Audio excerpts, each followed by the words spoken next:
Pa možemo onda početi sa Desinglicom i Giannim, ja bih rekao.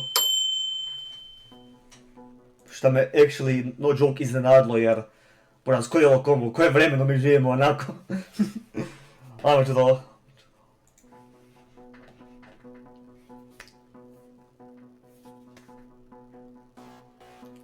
Gdje je Swish legenda?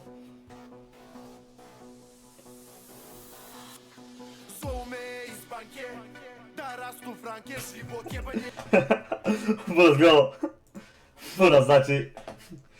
Ovu sliku nisam u životu mislio da ću vidit. Desingricu pored Giannija, onako. Ali okej, mislim, u kojem vremenu da mi živimo. Ali dobro, mogu bi biti dobar kombo, realno. Ok, sviđa mi se ovaj flow, mogu bi lagano no Gianni upast u njega. Hajmo čut, realno.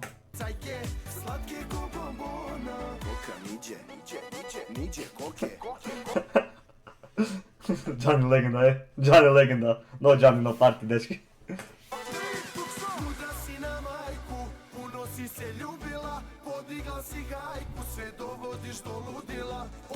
Sviđa mi se refren već mi se sviđa.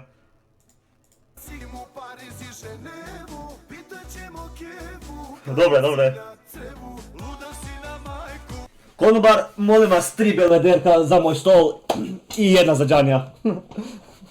Buraz, lik ni počeo nije, a već čujem kak će biti dobar,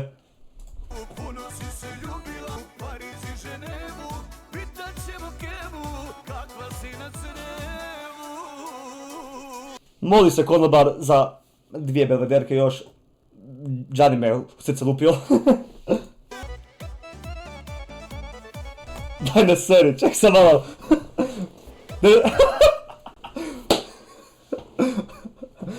Ma Gianni legenda, Ovo gleda, jel realno?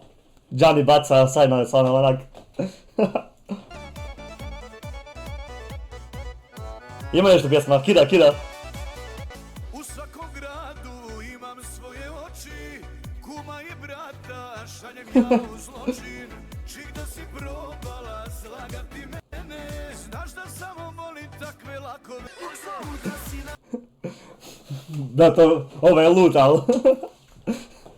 Kombo sa Giannim stvarno onak, top. 10 of 10, dečki.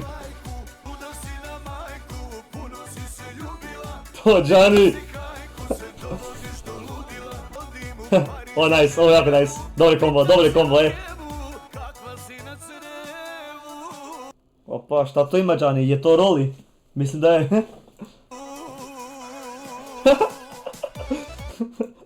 To sam malo. Dobro, Gianni isto legenda, Šta je ovo? Ja kažem, da ovo u klubu čujem. Bilo di u klubu. Braćo, pa to idu flaše i za mene, i za konobara, i za Giannija, onak. Šta je ovo, Kida pjesma kida. 10 od 10, dečki, 10 od 10, realno.